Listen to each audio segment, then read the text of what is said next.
हाय बच्चों, मैं हूं सुनील मैम, आपका अपनी क्लास में स्वागत करती हूं। तो चलिए आज हम लोग पढ़ते हैं शब्दालंकार। और शब्दालंकार में आप एक पढ़ चुके हैं वक्रोक्ति अलंकार। आज दूसरा पढ़ाएंगे। आज पढ़ाएंगे आपको यमक अलंकार। तो अलंकार हमने बताया कि मुख्य रूप से कितने प्रकार के होते हैं? 3 प्रकार के होते हैं। और कौन से? शब्दालंकार, शब्दालंकार, दूसरा अर्थालंकार और तीसरा उभयालंकार। शब्दालंकार, अर्थालंकार और उभयालंकार। अलंकार कितने प्रकार के होते हैं? 3 प्रकार के। तो आइए हम लोग शब्दालंकार पढ़ रहे थे, जहाँ शब्द के माध्यम से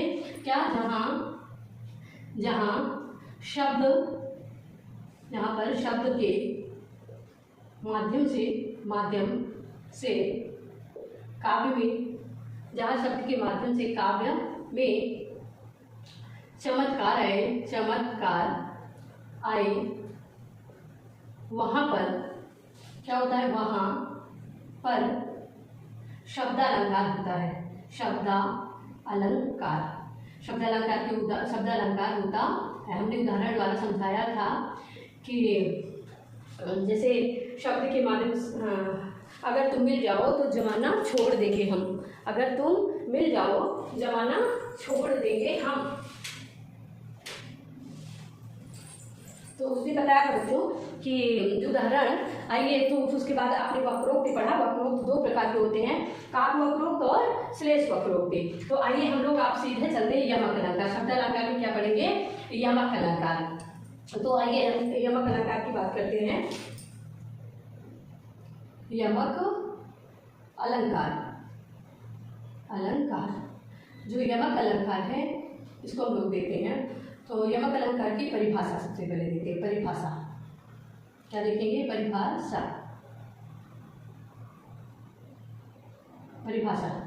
अब यमक अलंकार क्या है? जहां पर देखो, जहां पर मुझे ध्यान नहीं दिया। परिभाषा तो जहां पर कह सकते हैं आगे कि जहां पर कोई 2 शब्द आए, यहाँ पर 2 शब्द आए, 2 शब्द क्रमशः है, 2 शब्द क्रमशः आए जो एक जैसे हो, जो एक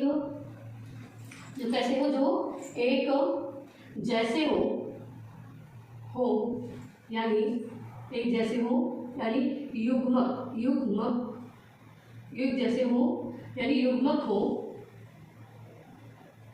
हो तथा दोनों का अर्थ अलग अलग हो। दोनों का अर्थ अलग हो, वहाँ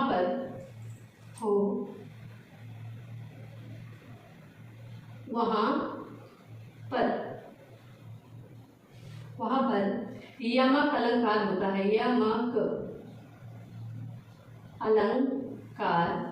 यमक अलंकार होता है। क्या होता है? वहां पर देखिए, जहां पर 2 शब्द क्रमशः आए जो एक जैसे हो, यानी युग्मक हो तथा दोनों का अर्थ अलग अलग हो, वहां पर क्या होता है? वहां पर यमक अलंकार होता है। चलिए उदाहरण के माध्यम से हम समझते हैं। उदाहरण जैसे आपने कहा सजना है, सजना के लिए, सजना है सजना के लिए। अब आपने क्या सजना है किसके लिए? सजना के लिए। अब देखिए, एक सजना है। अब इस सजना का अर्थ होता है श्रृंगार। क्या होता है? श्रृंगार। और दूसरे सजना का अर्थ होता है प्रिय, और कह सकते हैं स्वामी, पति, जो भी आप कहती हैं वो। तो देखिए, आया तो दोनों युग में ना, सजना लेकिन इसका अर्थ अलग हो गया। एक सजना का अर्थ श्रृंगार हो गया और दूसरे सजना का अर्थ प्रिय स्वामी पति आप जो भी मानती हैं हो गया। फिर दूसरा एक उदाहरण हम देखते हैं। पहला उदाहरण आपने देखा, एक और है, 3 बेर खाती थी, 3 बेर खाती थी, खाती थी।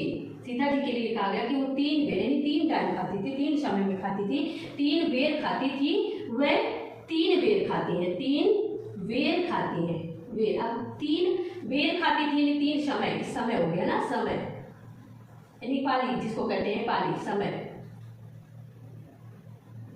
पाली, 3 बेर, पाली समय या पाली। अब 3 बेर, बेर फल, जो बेर नाम का फल है, बेर नाम का फल, बेर नाम का फल, ठीक है। तो इस प्रकार देखिए सजना है, सजना के लिए एक सजना का अर्थ होता है प्रिय स्वामी और दूसरे का पहले वाले का श्रृंगार, दूसरे का प्रिय स्वामी या पति। और 1 बेर खाती थी, वे 1 बेर खाती है, मतलब 3 जो सीता जी महलों के अंदर 3 टाइम यानी 3 समय में खाती थी, अब क्या है वो 3 बेर खा रही हैं, आज वो समय आ गया है। चलिए आगे बढ़ते हैं हम लोग। कहा यमक यमकते शौरी। अब दूसरे उदाहरण में हम लोग चलते हैं, आगे बढ़ते हैं। कई उदाहरणों के माध्यम से आपको समझाने की कोशिश कर रही है, स्क्रीनशॉट ले लीजिए फिर आगे बढ़े। चलिए आपने लिखा एक उदाहरण देखिए इधर, एक उदाहरण हो गया कि सजना है मुझे सजना के लिए, दूसरा हो गया 3 बेर खाती थी, वह 3 बेर खाती हैं। अब अगला यहाँ तीसरा लिख दे रहे हैं, तीसरा यहाँ लिख दे रहे हैं, कनक कनक कनक सॉरी कनक कनक ते 100 गुनी कनक कनक ते 100 गुनी मादकता अधिकार, मादकता अधिकार, या खाए गौराय जग, या खाए गौराय जग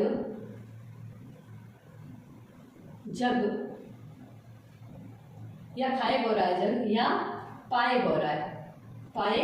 गौराय मीन्स देखिए कनक कनक एक कनक का अर्थ हो गया। देखिए इस कनक का अर्थ कनक कनक के शब्द, एक कनक पहले कनक का अर्थ खाए आपने कहा तो क्या धतूरा, धतूरा हो गया ना कि देखिए कनक धतूरा या खाए गौराय, कनक यानी धतूरे को खाके आदि क्या होता है रसेंस खो देता है। दूसरे कनक का अर्थ होता है सोना, दूसरे कनक का अर्थ क्या होता है सोना, सोना हो गया ना। अब इसका मतलब पाए गौराय, क्या हो गया पाए गौराय। एक का खाए, एक कनक को खाने से लोग पागल हो रहे हैं और दूसरे को पाने से, यदि सोना पा गए अधिक तब भी तो पागल हो गए, और यदि उन्होंने धतूरा खा लिया जो कि एक मादक पदार्थ है तभी क्या है पागलों की श्रेणी में आ गए। तो कनक कनक ते शौकनी मादकता अधिकार, या खाए गौराय जग, या पाए गौराय। सजना है, सजना के लिए तो एक का अर्थ श्रृंगार और दूसरे का अर्थ है प्रिय स्वामी या पति।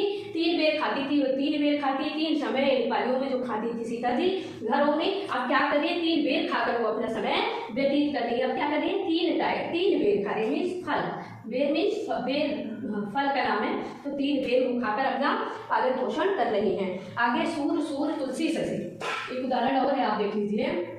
सूर तुलसी ससी, सूर तुलसी ससी, उडगम केशव दास, उडगम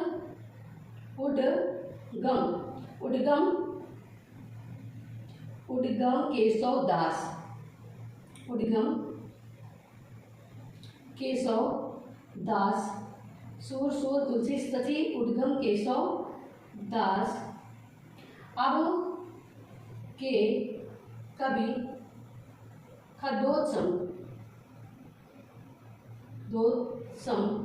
आपके कवि क्या है खदोत्सम, जहाँ तहाँ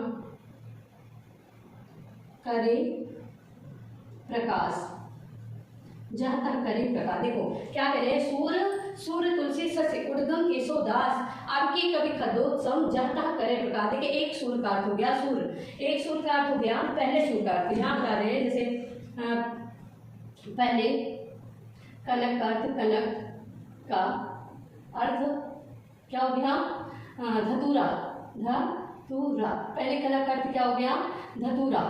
दूसरे कनक का अर्थ, दूसरे कनक का अर्थ, दूसरे कनक का अर्थ हो गया सोना। दूसरे कनक का अर्थ क्या हो गया? सोना। पहले का अर्थ धतूरा और दूसरे का अर्थ सोना। तो इसी प्रकार सूर्य यानी एक सूर्य, इन सूर्य का सूरदास हो गए। पहले सूर्य का अर्थ सूरदास, दूसरे सूर्य का अर्थ सूर्य यानी सूर्य भगवान, सूर्य, ठीक है, सूर्य देव हो गए। तो कहा कि सूर्यदास जी क्या है? सूर्य के समान है कवियों में। तुलसीदास चंद्रमा के समान है और उद्गम केशवदास तारों के समान है। आगे के कवि खदोत्सव में होता है जुगनू जुरात में टिमटिमाता है। जुगनू अब के जो कवि हो रहे हैं जुगनू की भांति है, जहाँ तक करे प्रकाश, कभी यहाँ कभी वहाँ प्रकाश कर रहे हैं। तो इस प्रकार क्या हुआ? 4 उदाहरण हो गए। फिर से देख लीजिए। कनक कनक ते सौनी माटक तारकार, या खाए बोरा जग या पाए बोरा। सूर तुलसी ससी उद्गम केशवदास, आपकी कवि खदोत्सव जहाँ करें प्रकाश। सजना है मुझे सजना के लिए, 3 बेर खाती थी वे 3 बेर खाती है। अब एक और उदाहरण है, आप देख लीजिए, उसके बाद फिर हम बंद कर रहे हैं। यमक अलंकार आपका पूरा हो जाएगा। अब एक बचा है, 5वां आपका उदाहरण है। 5वां उदाहरण आपका एक और देख लीजिए, उसके बाद फिर ऊंचे घोर मंदिर के अंदर रहने वाली, ऊंचे घोर मंदिर के अंदर रहन वाली, ऊंचे घोर मंदिर के अंदर रहन वाली,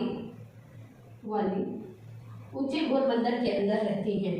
ऊंचे घोर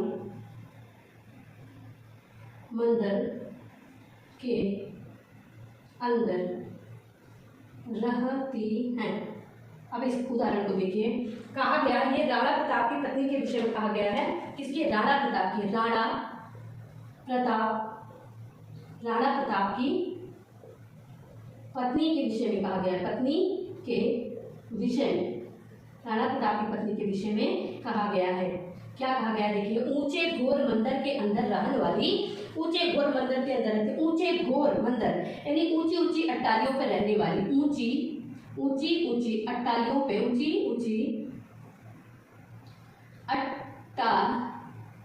अट्टालियों पे रहने वाली, ऊंची अट्टालियों पर रहने वाली। अब क्या कह रही है? रहने वाली क्या है? दूसरे ऊंचे घोर मंदिर के अंदर रहती है। अब कहाँ रह रही हैं? देखो, एक यहाँ पे उदाहरण पहली लाइन का, दूसरी का यहाँ पे। अब कहाँ रह रही हैं? ऊंची गुफाओं पर। अब गुफाओं, ऊंची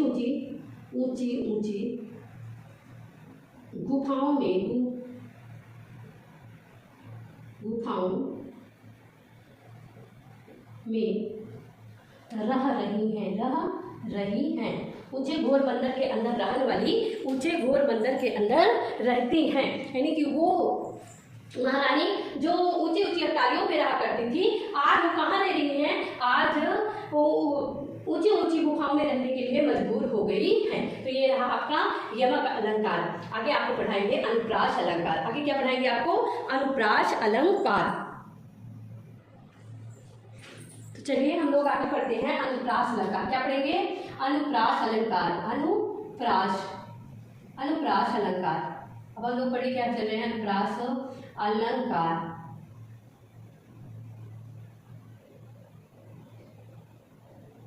अनुप्रास अलंकार को की परिभाषा पहले देखते हैं हम लोग। क्या देखेंगे? परिभाषा। अनुप्रास अलंकार की परिभाषा। अब अनुप्रास अलंकार क्या है आगे देखते हैं। जहां पर एक वर्ण, शब्द या वाक्यांश एक से अधिक बार आए। एक से क्या हो? अधिक बार, एक से अधिक बार आए, एक से अधिक बार आए, वहां पर अनुप्रास अलंकार होता है। वहां पे क्या होता है? अनुप्रास अलंकार। अनुप्रास वहां पर अनुप्रास अलंकार, वहां पे अनुप्रास अलंकार होता है। वहां पर क्या होता है? अनुप्रास अलंकार होता है। जहां पर एक वर्ण शब्द या वाक्यांश एक से अधिक बार आए वहां पर अनुप्रास अलंकार होता है। अब अनुप्रास अलंकार के प्रकार देख लेते हैं। अनुप्रास अलंकार के प्रकार। अनुप्रास अलंकार के प्रकार। अनुप्रास अलंकार के प्रकार। अनुप्रास अलंकार के अलंकार के मुख्य रूप से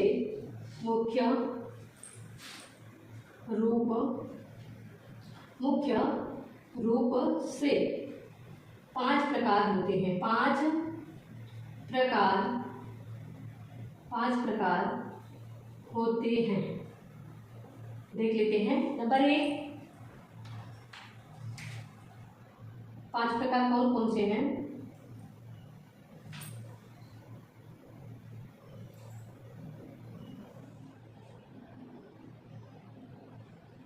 सबसे पहला छेका अनुप्रास। क्या होगा? छेका अनुप्रास। छेका अनुप्रास क्या हो जाएगा? छेका अनुप्रास। छेका अनुप्रास। दूसरा देखते हैं हम लोग। छेका अनुप्रास। दूसरा वृत्यानुप्रास। वृत्यानुप्रास। छेका अनुप्रास, वृत्यानुप्रास, लाटानुप्रास। तीसरा हो जाएगा लाटानुप्रास। लाटानुप्रास। छेका, वृत्या, लाटा। चौथा हो जाएगा अंत्यानुप्रास। अंत्यानुप्रास। और 5वां आपका हो जाएगा छेका, वृत्या, लाटा, अंत्या, श्रुत्यानुप्रास। क्या हो जाएगा? श्रुत्यानुप्रास अलंकार। श्रुत्यानुप्रास अलंकार। छेकानुप्रास अनुप्रास।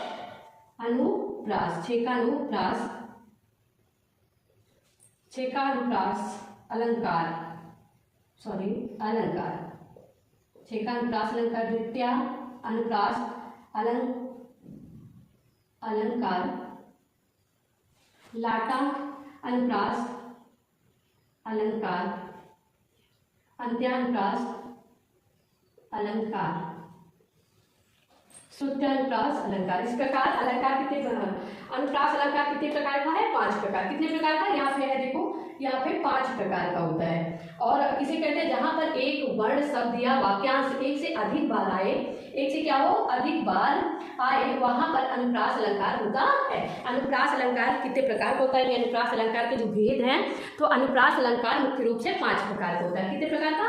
5 प्रकार का। तो स्क्रीनशॉट ले लीजिए, फिर आगे बढ़ते हैं। हम एक एक को देखते हैं कि क्या है। छेका क्या है? वृत्या क्या है? लाटा क्या है? अंत्या क्या है? इस प्रकार देखते हुए हम आगे बढ़ते हैं।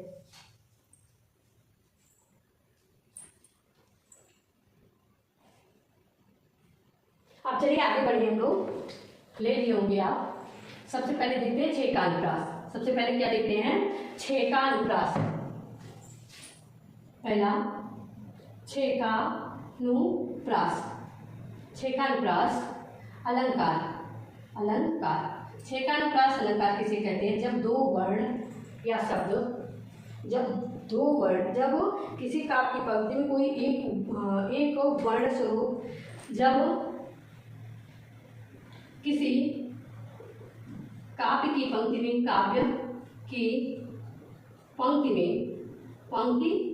जब किसी काव्य की पंक्ति में एक वर्ण स्वरूप, वर्ण पद या वर्ण शब्द या पद स्वरूप 2 बार आए तो वहाँ पर छेकानुप्रास होता है। तो वहाँ पर क्या होता है? छेकानुप्रास अलंकार।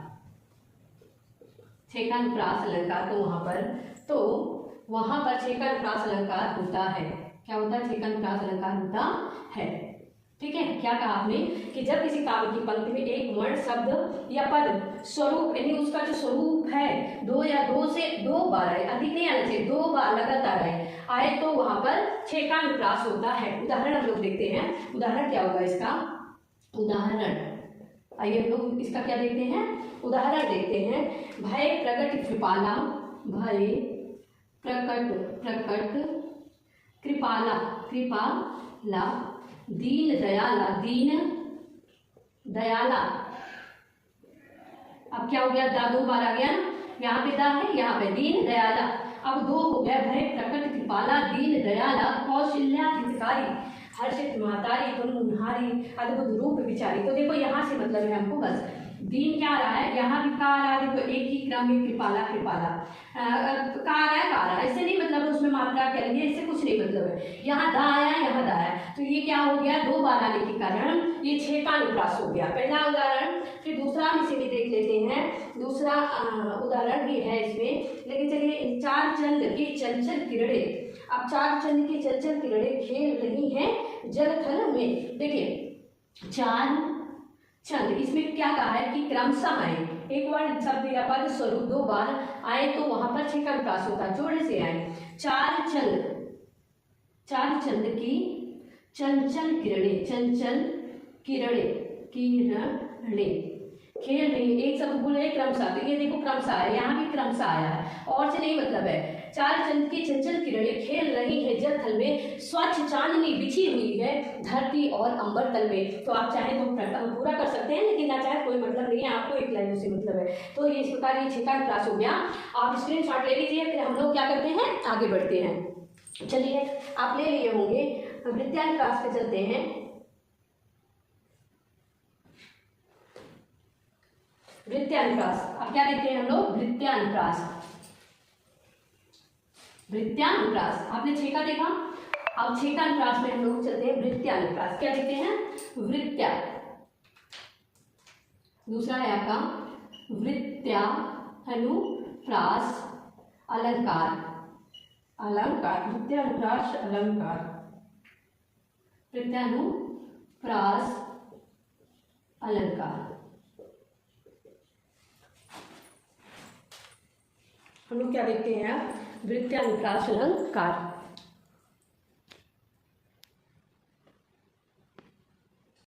तो चलिए हम लोग क्या देखते चल रहे हैं? वृत्तानुप्रास अलंकार। क्या देखेंगे? वृत्तानुप्रास अलंकार। देखिए आपने देखा था कि छेका में कोई एक वर्ड या शब्द क्रमशः 2 बार आए तो उसे हम क्या कहते हैं? वृत्तानुप्रास अलंकार। उसको हम क्या बोलेंगे? वृत्तानुप्रास अलंकार। लेकिन अब छेकानुप्रास अलंकार। लेकिन अब वृत्तानुप्रास अलंकार में क्या है? जब कोई वर्ड क्या हो, जब कोई वर्ड 2 से अधिक बार आए, 2 से क्या हो, अधिक बार आए, अधिक बार आए, 2 से अधिक बार आए तो वहां वृत्तानुप्रास होता। तो वहां वृत्तानुप्रास अलंकार होता है, अलंकार होता है। क्या होता है वहां पे? वहां पर वृत्तानुप्रास अलंकार होता है। आइए उदाहरण हम लोग देख लेते हैं वृत्तानुप्रास का।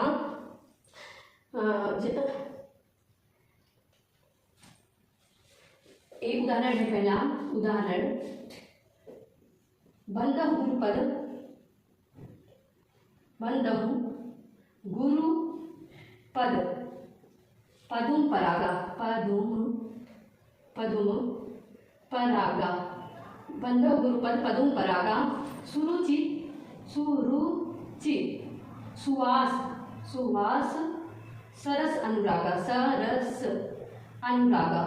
अनुरागा। अब आ गया आपका बंदहु गुरुपद पदुम परागा। बंदहु गुरुपद, पद है ना, गुरु पद पदुम परागा। अब देखिए इसमें पद आया, इसमें पादा दोनों साथ में आए हैं, और इसमें भी आया है, मतलब कि 2 से अधिक बार आया है। एक देखिए यहाँ पे रा जो है बंदहूँ, देखिए बंदहूँ, गुरु पद पदुम परागा। अब पा 3 बार आया, सॉरी इधर नहीं, पा 3 बार आया है। एक यहाँ पे हो गया, 1 2 और 3, ठीक है। और यहाँ सा देखो, 1 2 3, तो इस प्रकार की 2 से अधिक बार आए। यहाँ पे क्या हो गया है, एक ही वर्ड यानी पा और सा 2 से अधिक बार आया। 2 से क्या है, अधिक बार आया है, 2 से अधिक बार आया है, इसलिए यहाँ कौन सा, हाँ आप बताएंगे वृत्यानुप्रास, इसलिए क्या है, वृत्यानुप्रास है। तो समझ में आया होगा, जहाँ 2 बार मात्रा है उसको छेका कहते हैं, छेकानुप्रास। लेकिन जहाँ 2 से अधिक बार आए वहाँ वृत्यानुप्रास कहते हैं, वहाँ क्या कहते हैं, वृत्यानुप्रास। आपने देखा बंधव गुरुपद पदुम परागा, शुरू से सुभाष सरस अनुरागत। और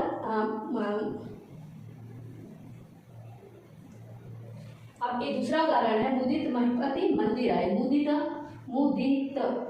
महिपति मंदिर आए, मुदित महिपति मंदिर आए, सरस मुदित महिपति मंदिर आए, सेवक अधिक सुमंत बुलाए। सेवक अधिक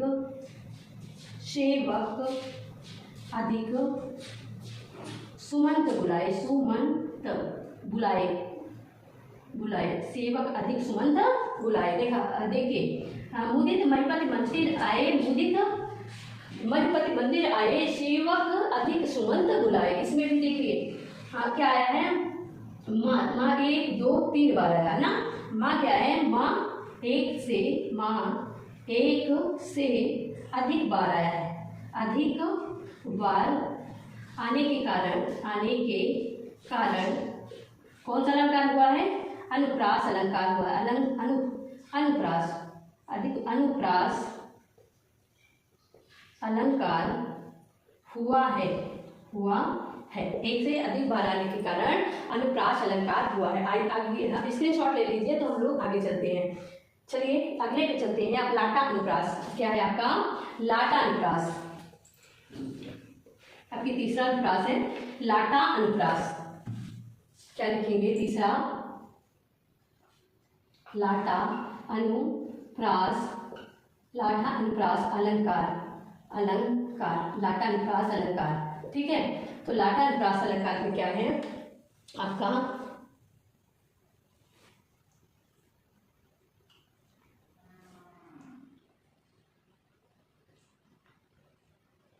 अब इसमें कहा गया, लाटा अनुप्रास में कहा गया कि यहां से लिखते हैं, इधर साफ नहीं है, जहां पर पूरी की पूरी पंक्ति, जहां पूरी पंक्ति दोहरा दी जाए, जहां पर पूरी पंक्ति क्या की जाए, दोहरा दी जाए। लेकिन उसका अर्थ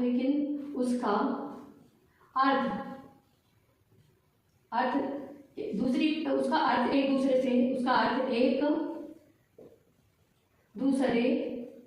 से विलोम हो, एक दूसरे से क्या हो, विलोम हो, उसे लाटा अनुप्रास कहते हैं। उसे क्या कहते हैं, लाटा अनुप्रास अलंकार कहते हैं।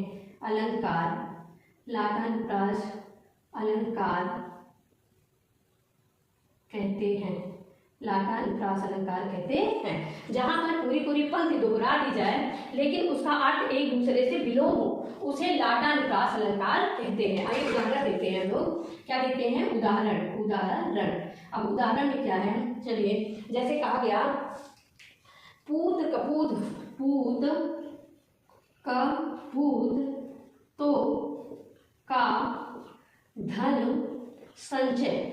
पूत पूत कपूतों का धन संचय। अब देखिए फिर वो कहा गया पूत सपूत, मात्र एक शब्द से बदला, सपूत, यहाँ का यहाँ सा, सपूत तो का धन संचय।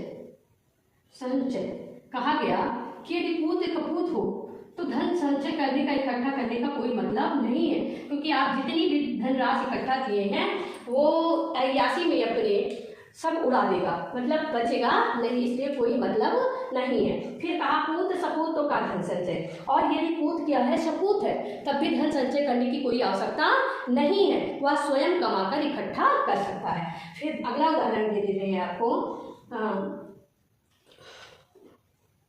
चलिए एक बहुत है, पराधीन जो जन नहीं, चलिए दूसरा, पराधीन जो जन नहीं, जो जन नहीं, पराधीन जो जन नहीं, नहीं स्वर्ग नरकता हेतु, स्वर्ग नरकता हेतु, पराधीन जो जन नहीं स्वर्ग नरकता हेतु। अब यहाँ आगे रुक रहे हैं, नहीं, देखिए पराधीन जो जन नहीं स्वर्ग नरकता हेतु। फिर दूसरी लाइन में क्या कह रहे हैं, लाइन वही है, ध्यान दीजिए, सिर्फ कॉमा का खेल है। पराधीन, पराधीन क्या बोल रहे हैं, पराधीन जो जन, अब वहां पराधीन जो जन नहीं स्वर्ग नरक, स्वर्ग नरक ना हेतु, तरह नहीं होगा, नरक ना हेतु, यानी स्वर्ग नरक के समान नहीं है ना हेतु, ठीक है, नरक के समान नहीं है, क्योंकि यहाँ क्या कहा गया, पराधीन जो जन नहीं स्वर्ग, नहीं स्वर्ग, यहाँ पराधीन जो जन नहीं, यानी जो पराधीन नहीं है, स्वर्ग नरकता है, सही है, पराधीन नहीं है,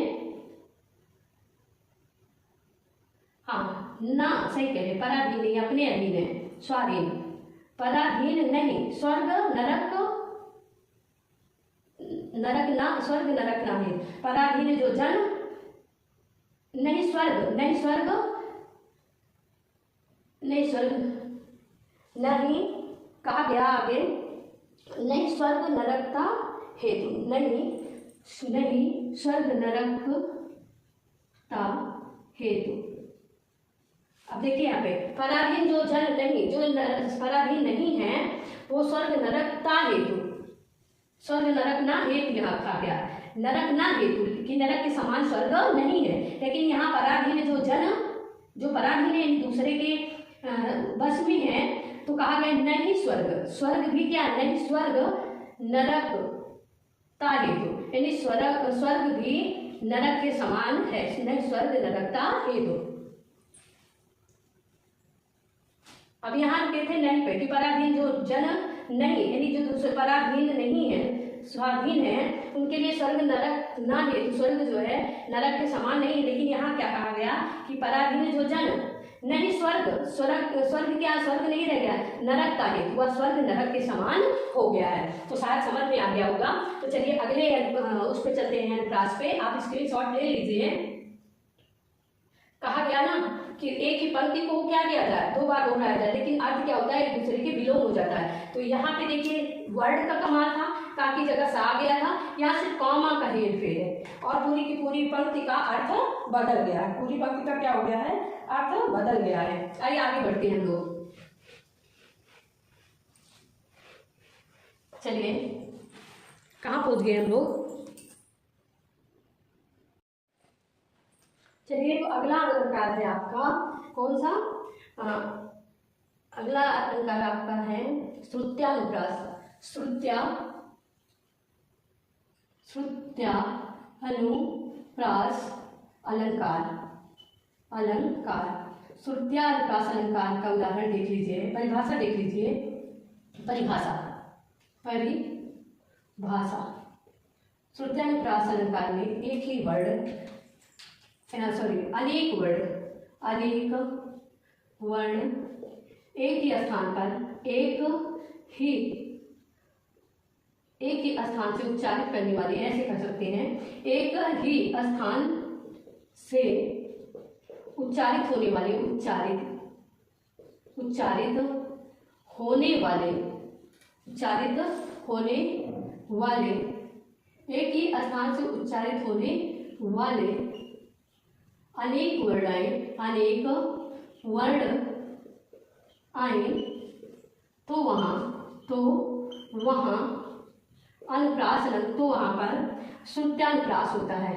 श्रुत्यानुप्रास अलंकार होता है। श्रुत्यानुप्रास अलंकार होता है।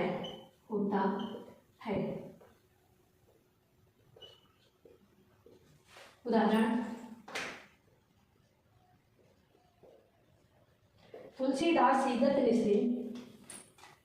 तुलसीदास सीदत निस्दिन।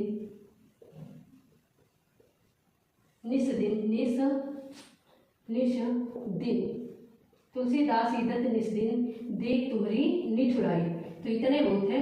आप इसको तुलसीदास सीदत निस्दिन, देखिए ता दा एक जगह से होता है, सा ला सब दंती है, ता ला धा सा दा सा दा ता ना सब ला किसे हो रहे हैं, दंत से उच्चारित हो रहे हैं। सभी लगभग सभी वर्ण एक ही स्थान से उच्चारित हो रहे हैं, हो रहे हैं। इसलिए क्या है, इसलिए श्रुत्यानुप्रास अलंकार है। श्रुत्यानुप्रास अलंकार है। इसलिए क्या है, श्रुत्यानुप्रास अलंकार है। तो आइए स्क्रीनशॉट ले लीजिए। अगला एक लास्ट आपका बचा है, कौन सा बताइए आप? लास्ट में क्या बचा? अंत्यानुप्रास। आइए चलते हैं अंत्यानुप्रास में, देख लेते हैं। पांचवा अनुप्रास अलंकार आपका अंत्यानुप्रास अलंकार है। कौन सा है? अंत्यानुप्रास अलंकार।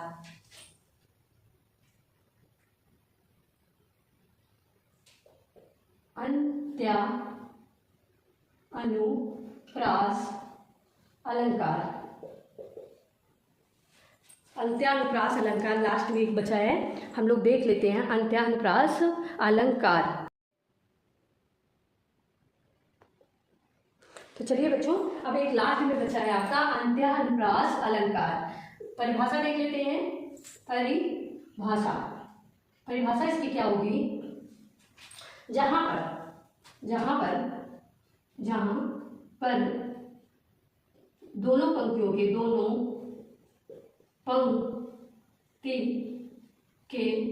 अंतिम वर्ण जहां पर दोनों पंक्ति के अंतिम वर्ण समान हो वहां पर अंत्यानुप्रास होता है। अंत्यानुप्रास अलंकार होता है। अंत्यानुप्रास अलंकार होता है। उदाहरण देख लेते हैं हम लोग।